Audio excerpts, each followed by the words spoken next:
আজকে বানাবো মিক্স সবজি চিংড়ি মাছ দিয়ে।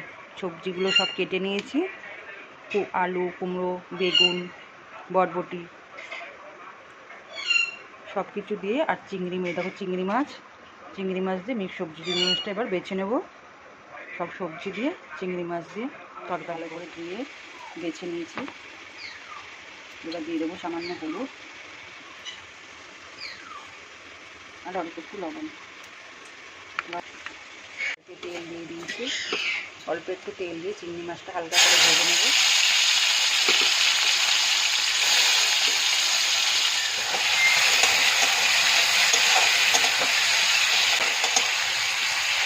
বেশি ভাজবো না, হালকা করে চিংড়ি মাছটা ভেজে নেব। চিংড়ি মাছটা হালকা লাল লাল ভাজা হয়ে গেছে। এবার চিংড়ি মাছটা নামটা করবো। তার মধ্যে ফোড়ন দিয়ে দেবো শুকনো লঙ্কা, একটু তেজপাতা, পাঁচফোড়ন, একটু মশলা। এবার সব সবজিগুলো দিয়ে দেবো।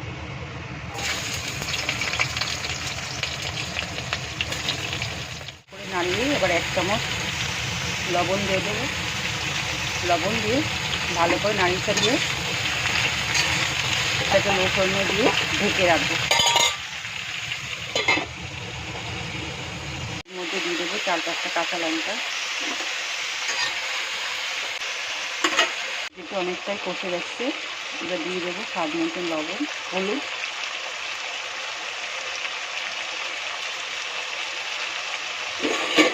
হলুদ দিয়ে ভালো করে নামিয়ে এবার দিয়ে দেবো চিংড়ি মাছটা। এক ফোঁটা জল দেবো না, জল ছাড়াই মিক্স সবজি বানাবো। দেখো সব সিদ্ধ হয়ে গেছে, আলু ডালু সব সিদ্ধ হয়ে গেছে। এবার গ্যাসটাকে লো ফ্লেমে দিয়ে ঢেকে রাখবো। সবজিটা পুরো হয়েই এসছে। কষানো নামানোর আগে একটু চিনি দিয়ে দেবো। জল দিইনি, জল ছাড়াই মিক্স সবজি বানালাম। দেখো সব সিদ্ধ হয়ে গেছে। এবার দিয়ে দেবো একটু ধনে পাতা দিলে তো স্বাদটা অন্যরকমই লাগে। তোমরা বাড়িতে করে খেয়ে দেখো কেমন টেস্টি লাগে। চিংড়ি মাছ দিয়ে মিক্স সবজি, সাথে ধনে পাতা। এবার আমি নামিয়ে দেবো। নামিয়ে দিলাম গরম গরম।